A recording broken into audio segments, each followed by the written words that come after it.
नमस्कार दोस्तों, देव Ganga online coaching में आपका स्वागत है। आज बात करते हैं हम अभी हमने बात किया था संविधान सभा के गठन के बारे में। अब हम आगे चलते हैं अनुसूचियाँ। इसके बारे में बात करते हैं अनुसूचियाँ। मैंने बताया था पहले वीडियो में कि वर्तमान में अगर हम बात करें वर्तमान में 395 तो अपने पास क्या है? अनुच्छेद। वर्तमान में कितने हैं? 395 अनुच्छेद है, 22 भाग है। 22 भाग है और 12 अनुसूचियां हैं। इन अनुसूचियों के बारे में हम अभी चर्चा करते हैं कि 12 अनुसूचियों में क्या-क्या लिखा गया है और कई बार क्वेश्चन इन अनुसूचियों सीधा-सीधा पूछ ले जाता है। अभी पूछा गया था रिसेंटली के अंदर कि किस अनुसूची के द्वारा वेतन भत्ते दिए जाते हैं? किस अनुसूची के द्वारा वेतन भत्ते दिए जाते हैं? अनुसूची 2। तो यही बात करेंगे। अब आगे हम चलते हैं, इनसे शुरुआत करते हैं प्रथम अनुसूची से। किससे शुरुआत करते हैं? प्रथम अनुसूची से। तो प्रथम अनुसूची से शुरुआत करने से पहले हम बात करते हैं पहली अनुसूची। क्या लिखते हैं? पहली अनुसूची। पहली अनुसूची, ध्यान रखना, पहली अनुसूची के अंदर क्या दे रखा है? पहली अनुसूची में हमारे 28 राज्य व 8 केंद्र शासित प्रदेशों के नाम व सीमांकन। 28 राज्य व 8 केंद्र शासित प्रदेशों के नाम। पहली अनुसूची में क्या है? 28 राज्य व 8 केंद्र शासित प्रदेश।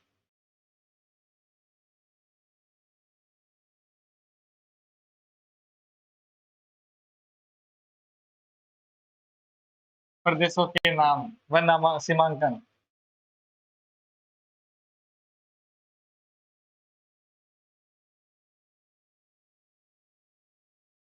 एक और यहीं पे बात करते हैं पहली अनुसूची के अंदर ही। पहली अनुसूची में और बात करते हैं 28 राज्य 8 केंद्र शासित प्रदेश व उनके नाम हो गए। अब बात करते हैं कि जब देश आजाद हुआ, जब देश आजाद हुआ तो भारत की कितनी श्रेणियों में बटा हुआ था? भारत का कितनी श्रेणियों में बटा हुआ था? जब देश आजाद हुआ तो भारत 4 श्रेणियों में बटा हुआ था। किन सी श्रेणियों में? 4 श्रेणियों में। 4 श्रेणियों में बटा हुआ था। भारत 4 श्रेणियों में बटा हुआ था। कौन-कौन सी श्रेणी में? ए, बी, सी और डी। जो अपना राजस्थान था वो बी श्रेणी में था और सी श्रेणी में थे अपने अजमेर, मेरवाड़ा। सी श्रेणी में कौन था? अजमेर, मेरवाड़ा। अब ध्यान देना, अजमेर, मेरवाड़ा सी श्रेणी में था, राजस्थान था बी श्रेणी में।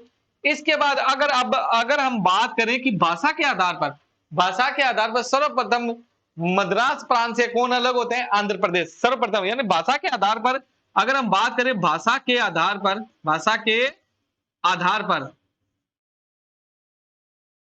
के आधार पर सर्वप्रथम मद्रास प्रांत से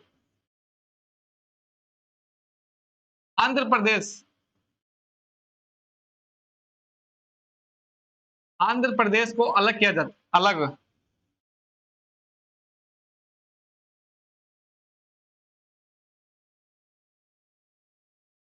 यहीं पर ध्यान करें। आगे हम बात करते हैं इसी के अंदर। देखो, भाषा के आधार पर सर्वप्रथम मद्रास प्रांत से आंध्र प्रदेश अलग कर दिया जाता है। यहीं पर ध्यान देना कि 1953 में राज्य पुनर्गठन आयोग की स्थापना की जाती है। यानी एक आयोग बिठाया जाता है, राज्य पुनर्गठन आयोग। उसके अंदर कितने सदस्य होते हैं? 3 सदस्य होते हैं। उनके अध्यक्ष होते हैं फैजल अली, 2 सदस्य होते हैं एच एन कुंजरू व के एम पणिकर। मतलब के एम पणिकर, कुलम माधव पणिकर। अगर हम बात करें कि 1953 में राज्य पुनर्गठन आयोग की स्थापना की। इसमें सदस्य कितने थे? सदस्य कितने थे? 2 + 1 = 3। सदस्य कितने थे? 2 + 1 = 3। पहला कौन थे? फैजल अली, जो किसके रूप में काम करते हैं? अध्यक्ष के रूप में काम करते हैं। 2 सदस्य थे एच एन कुंजरू, हृदयनाथ कुंजरू। तीसरा था के एम पणिकर,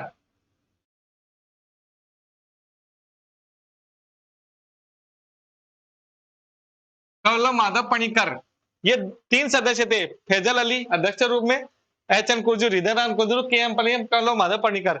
ये अपनी जो रिपोर्ट पर 1955 में अपनी रिपोर्ट कब प्रकाशित करते हैं? 1955 में संसद में रिपोर्ट पेश करते हैं।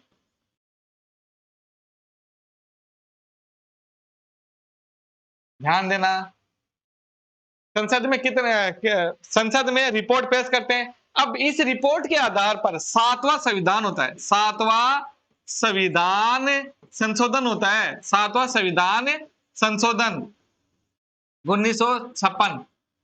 इस रिपोर्ट के आधार पर 7वां संविधान संशोधन 1956 होता है, जिसके अंदर इन चारों श्रेणियों को क्या कर दिया जाता है? समाप्त कर दिया जाता है। अभी हमने बात की थी ना कि भारत जब स्वतंत्र होता है तो वो कितने श्रेणियों में बटा होता है? 4 श्रेणियों में, जिसमें बी श्रेणी में राजस्थान आता है, सी श्रेणी में अपना क्षेत्र अजमेर मेरठ आता है।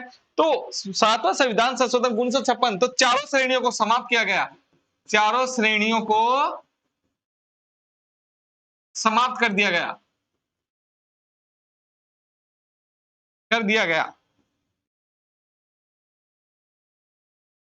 अब जब समाप्त कर दिया गया तो कितने बचे फिर? अब ध्यान, भारत को प्रांतों में बांट दिया गया। तो उस समय कितने प्रांत थे? 14 प्रांत व 6 केंद्र शासित प्रदेश, 6 केंद्र शासित प्रदेश। कई बात समझ में, 14 प्रांत और 6 केंद्र शासित प्रदेश उस समय उदय होते हैं। ये पहली अनुसूची में ऐसा कैसे दिया? ध्यान रखना, ये क्वेश्चन पूछ लिया जाता है कि राज्य पुनर्गठन आयोग के अध्यक्ष कौन थे? फैजल अली। राज्य पुनर्गठन आयोग में कितने सदस्य थे? 3। अगर राज्य पुनर्गठन आयोग का स्थापित कब किया? 1953 में। इस तरह में ध्यान रखना। और पहली अनुसूची में क्या लिखा गया है? 28 राज्य व 8 केंद्र शासित प्रदेशों के नाम व सीमांकन। अब इसी के बाद में अगर आप बात करें, आगे चलते हैं दूसरी अनुसूची।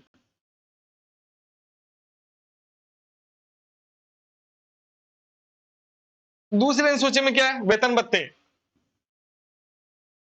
दूसरी अनुसूची में क्या है? वेतन भत्ते।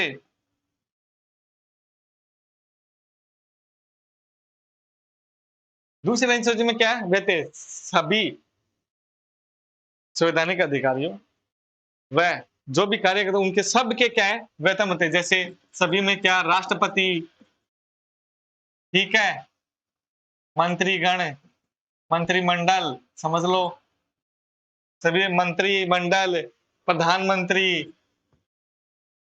प्रधानमंत्री, मुख्यमंत्री।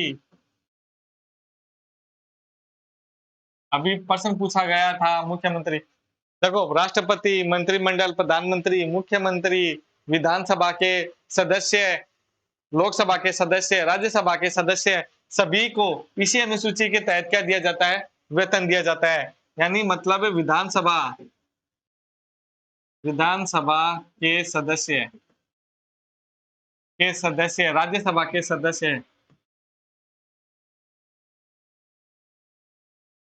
के सदस्य, लोकसभा के सदस्य,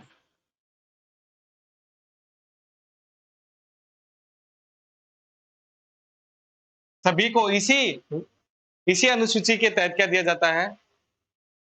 वेतन दिया जाते हैं। अब ध्यान रखना, अगर क्वेश्चन आए किस उपराष्ट्रपति को कितना वेतन मिलता है या उपराष्ट्रपति को किस अनुसूची के तहत है, तो ध्यान रखना, उपराष्ट्रपति को कोई वेतन नहीं दिया जाता। उपराष्ट्रपति राज्यसभा के सभापति के रूप में वेतन ग्रहण करते हैं। उपराष्ट्रपति राज्यसभा के सभापति के रूप में, उपराष्ट्रपति राज्यसभा के सभापति के रूप में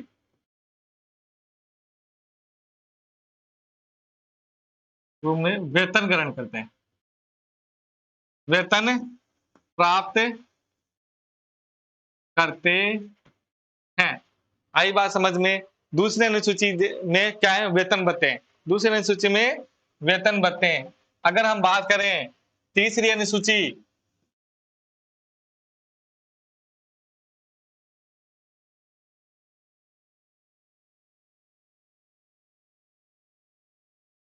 तीसरी अनुसूची में क्या है? शपथ,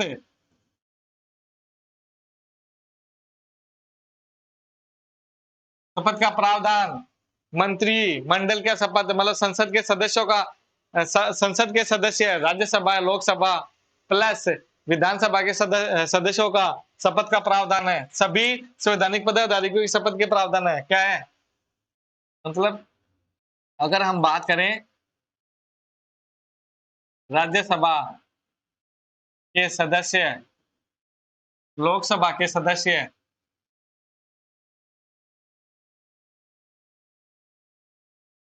विधानसभा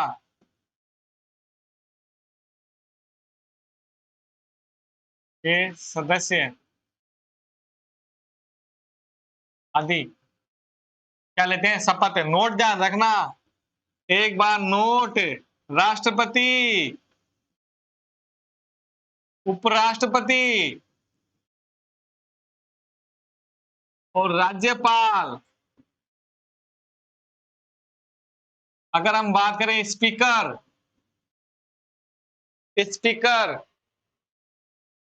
राष्ट्रपति, उपराष्ट्रपति, राज्यपाल, स्पीकर क्या शपथ दूसरी अनुसूची तीसरी अनुसूची के तहत लेते हैं? नहीं। ध्यान रखना इस बात का, राष्ट्रपति, उपराष्ट्रपति, राज्यपाल यह शपथ दूसरी अनुसूची के तहत नहीं लेते हैं। तो ध्यान रखना, राष्ट्रपति का अनुच्छेद कौन सा है? 60 बताया था। उपराष्ट्रपति का अनुच्छेद कौन सा है? 69। और राज्यपाल का अनुच्छेद कौन सा है? 159। मतलब अगर राज्यपाल और राष्ट्रपति याद करना हो तो राज्यपाल के अंदर क्या करें? 100 बढ़ा दे प्लस एक और घटा दे। जैसे 60 है, 60 मैंने एक घटाया 59, इसमें 100 बढ़ा दिया 159। ये सारे इसके होते। स्पीकर शपथ लेता ही नहीं है, स्पीकर शपथ लेता नहीं है। स्पीकर किसके रूप में शपथ लेता है? ध्यान रखना, लोकसभा के सदस्य के रूप में शपथ लेता, चाहे राज्यसभा हो चाहे लोकसभा हो। तो ध्यान रखना, राज्यसभा में तो उपराष्ट्रपति ले लेते हैं क्योंकि सभापति ये होते हैं, प्लस स्पीकर जो लोकसभा का होता है वो सदस्य के रूप में क्या लेता है? शपथ लेता है। इस बात का भी आप ध्यान रखेंगे, ठीक है। तीसरी अनुसूची में क्या था? शपथ ग्रहण। अब अगर हम बात करें चौथी अनुसूची,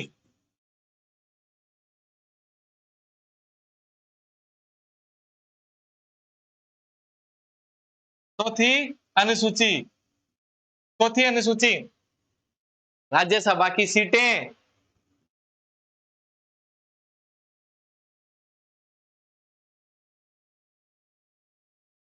चौथी अनुसूची राज्यसभा की सीटें। तो राज्यसभा की सीटें देखिए, अगर हम सर्वाधिक बात करें तो यूपी में कितनी है?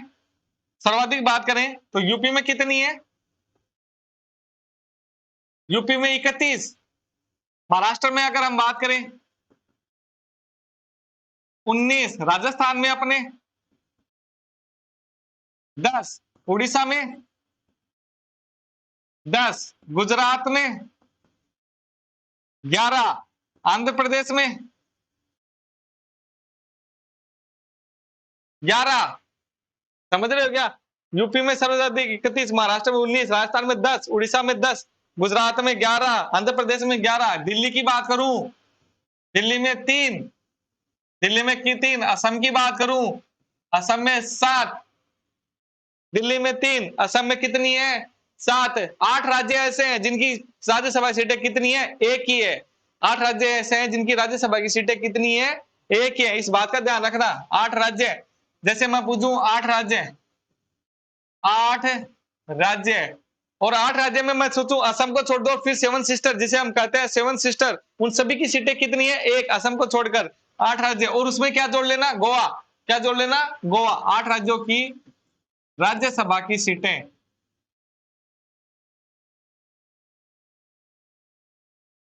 एक है। जैसे अगर हम बात करें गोवा 1, मिजोरम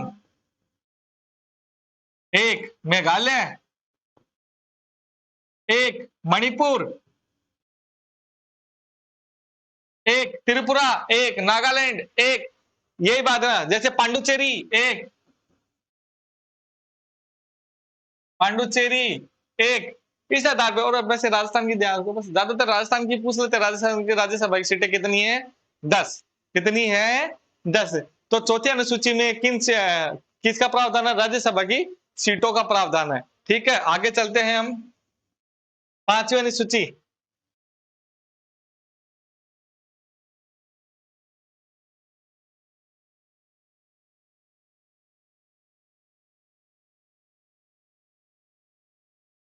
SC ST क्षेत्रों के निर्धारण। ध्यान देना कौन से अनुच्छेद में है? अनुच्छेद 244 में। ठीक है, SC ST क्षेत्रों का निर्धारण कौन करता है? राष्ट्रपति करता है। किसकी सिफारिश, किसके विस्तार? राज्यपाल अपनी रिपोर्ट पेश करता है, फिर राष्ट्रपति उसे घोषित करता है।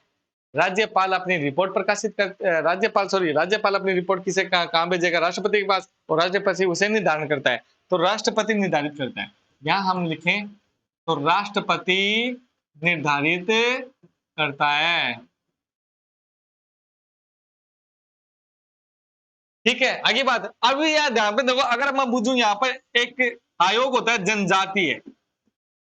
जनजातीय सलाहकार आयोग। जनजातीय सलाह, वो भी इसी अनुसूची में है, वो भी इसी अनुसूची में, और इसकी निर्धारण कौन करता है? राष्ट्रपति करता है।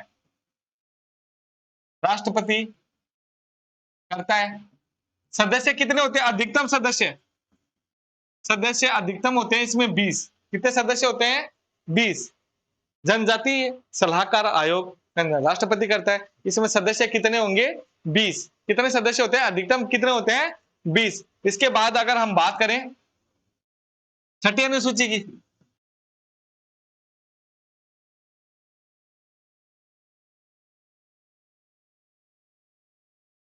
देखो छठी अनुसूची में क्या है? 4 क्षेत्र है, 4 क्षेत्रों का निर्धारण है, 4 क्षेत्रों का। जैसे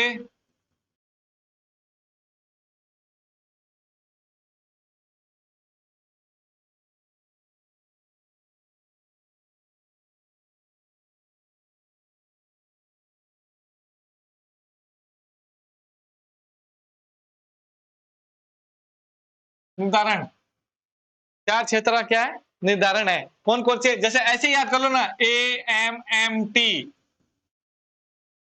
और त्रिपुरा, इन क्षेत्रों के बारे में दे रखा है। कौन सी अनुसूची में? छठी अनुसूची में। समझ रहे हो मेरी बात को? अगर हम बात करें यहीं पे 7वीं अनुसूची, 7वीं अनुसूची, 7वीं अनुसूची में इंपॉर्टेंट है, ध्यान रखना, केंद्र व राज्यों की शक्तियों का बंटवारा। राज्यों की शक्तियों का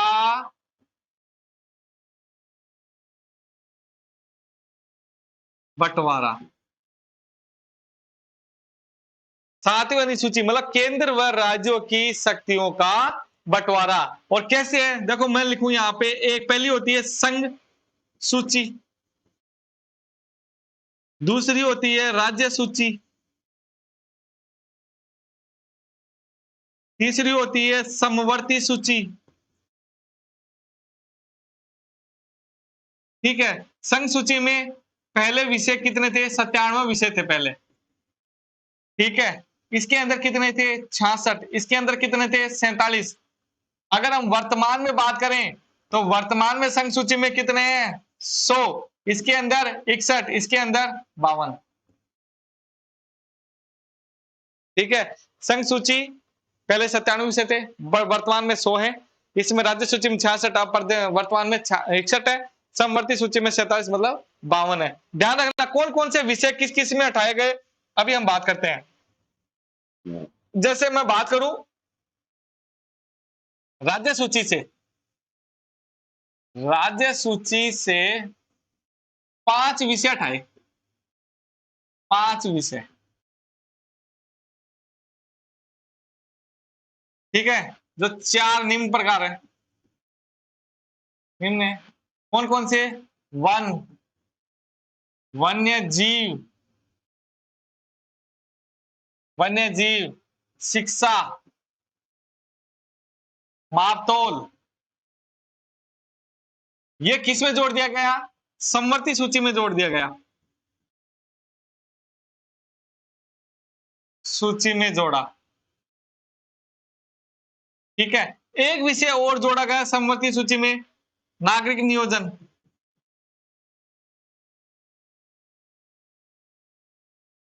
नियोजन विषय। ठीक है, अगर हम संघ सूची में बूझे, नए विषय कौन से जोड़े गए संघ सूची में? संघ सूची में जोड़ा गया कौन सा विषय? जैसे क्या बोलते हैं हम? परीक्षण कर, प्रेक्षण कर, सेवा कर, अखबार कर। ये जो विषय है ये संघ सूची में जोड़े गए हैं। इस बात पर ध्यान रखना। देखो, सातवीं अनुसूची इंपॉर्टेंट है। सातवीं अनुसूची में क्या लिखा गया है? केंद्र व राज्यों के क्षेत्रों का बंटवारा। मैंने बता दिया था। अब देखो, वन और वन्य जीव और शिक्षा मापदंड, ये समवर्ती सूची है, मतलब ये केंद्र और राज्य दोनों का विषय है। केंद्र और राज्य का विषय है। और ये सेवा कर, अखबार कर, ये केंद्र का विषय है। प्रेक्षण कर, ये केंद्र का विषय है। तो इस बात पे अच्छी तरह से बात करना। अब अपन बात करते हैं आठवीं अनुसूची। 7 हो गई, आगे हम बात करेंगे आठवीं अनुसूची।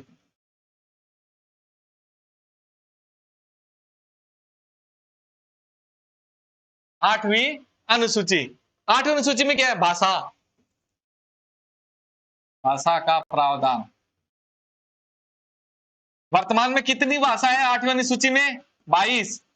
वर्तमान में 22 भाषाओं का उल्लेख है।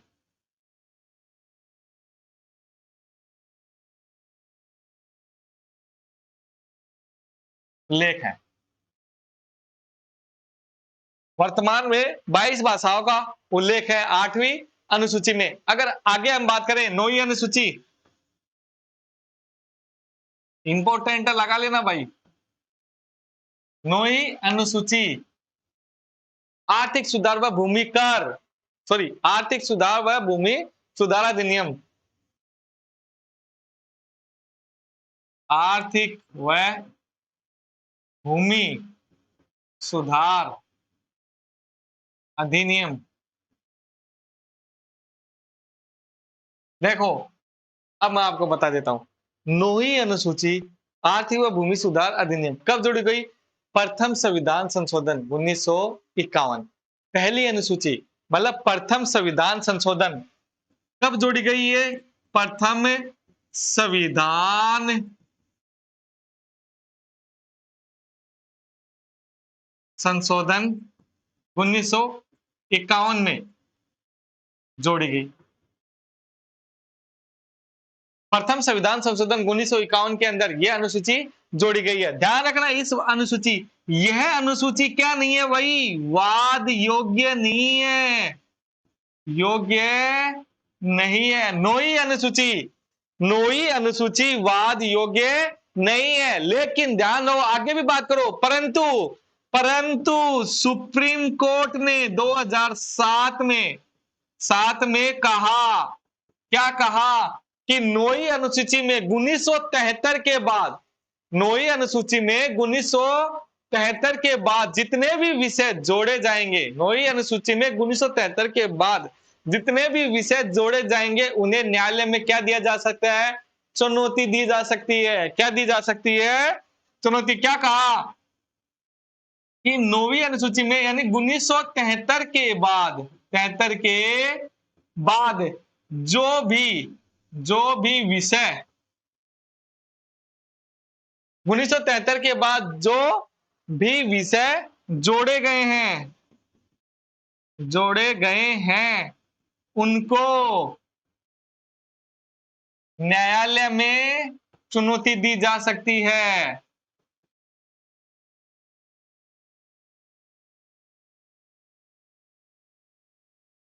और अब तक नौवीं अनुसूची में कितने विषय हैं? 284 विषय। ध्यान रखना, नौवीं अनुसूची में कितने विषय हैं? 284 विषय हैं। इस बात का भी ध्यान रखें। नौवीं अनुसूची में कितने विषय हैं? 284 विषय हैं। और सुप्रीम कोर्ट के कहने पर 1973 के बाद जो भी विषय जोड़े गए हैं उनको हम न्यायालय में चुनौती दे सकते हैं। इसके बाद हम बात करते हैं 10वीं अनुसूची।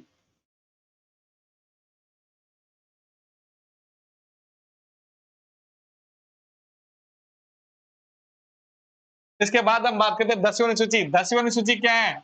दल बदल कानून। दल बदल कानून कब लागू की गई 10वीं अनुसूची? ध्यान रखना, 52वां संविधान संशोधन 1985 राजीव गांधी के समय। 52वां संविधान संशोधन 1985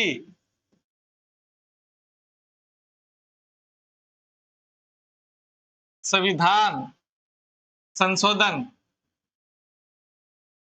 1985, राजीव गांधी के। और पीएम कौन थे उस समय देश के? राजीव गांधी। इन्होंने क्या कहा? इन्होंने क्या कहा कि अगर सदन के अंदर 1/3 बहुमत से, अगर सदन के अंदर 1/3 बहुमत से कोई दल बदल करता है तो वह वैध होगा, वह मान्य करार होगा। क्या होगा? इसलिए इन्होंने क्या कहा? सदन में कोई दल 1/3 बहुमत से दल बदल करता है, दल बदल करता है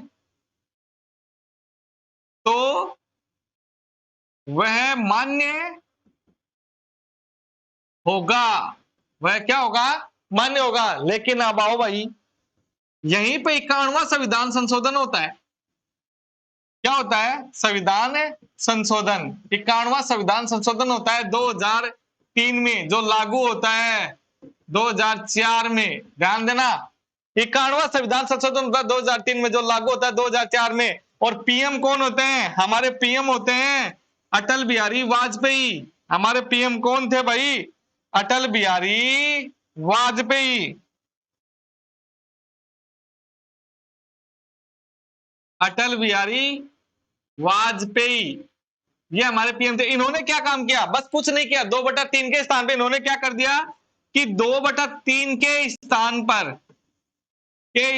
पर अब 2/3 बहुमत से अगर कोई दल बदल करता है तो वह मान्य होगा। बहुमत से दल बदल। ध्यान देना, 51वां संविधान संशोधन 2003 था, वह लागू था 2004 में। पीएम थे अटल बिहारी वाजपेयी। इन्होंने क्या काम किया? 1/3 के स्थान पर 2/3 से दल बदल कोई करता है तो वह मान्य होगा। यह था 10वीं अनुसूची। इंपॉर्टेंट है, ध्यान रखना इसी बात पे। अब आती है मोस्ट इंपॉर्टेंट 11वीं अनुसूची। कौन सी अनुसूची है? 11वीं 11वीं अनुसूची। कब लागू होती है भाई? 73वां संविधान संशोधन 1992। कब लागू होती है? 73वां संविधान संशोधन। और सॉरी, इसका नाम लिखो पंचायती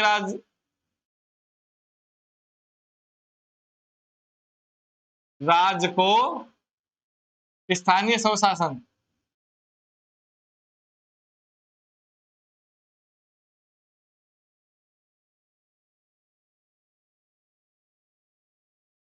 स्वशासन 73वां संविधान संशोधन 1992।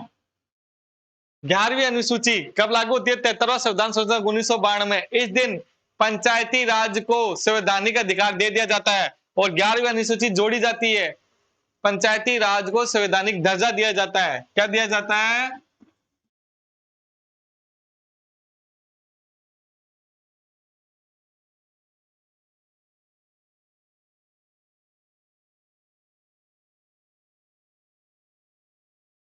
दर्जा।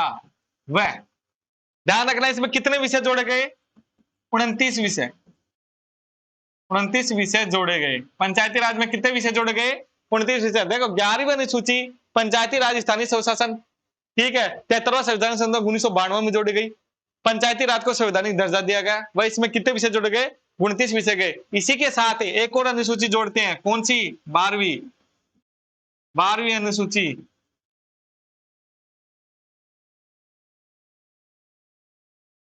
नगरीय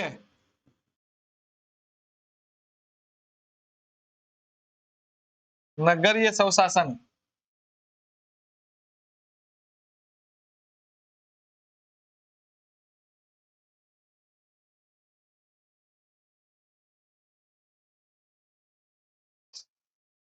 ये कौन से संविधान संशोधन? 74वां संविधान संशोधन।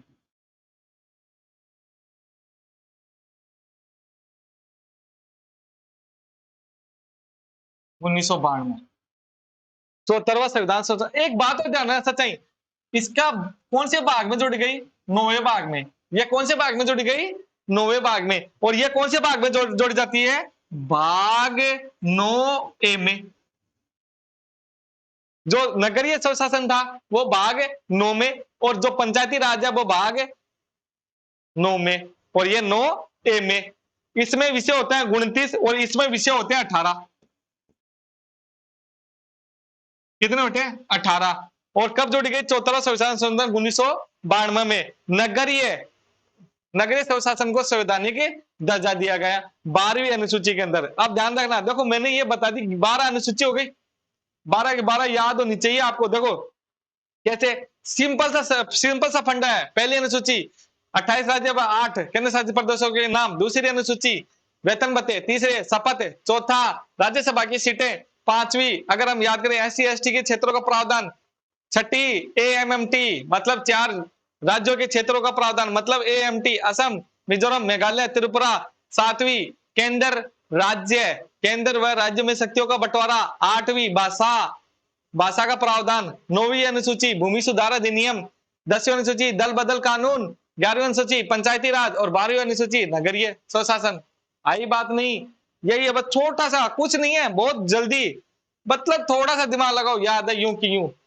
तो इसी बात पे अब देखो आगे हम कल पढ़ते हैं नेक्स्ट एपिसोड में, सॉरी नेक्स्ट क्लास में हम देते हैं, और आगे कल पढ़ते हैं संविधान का अगला भाग। जय राम जी की।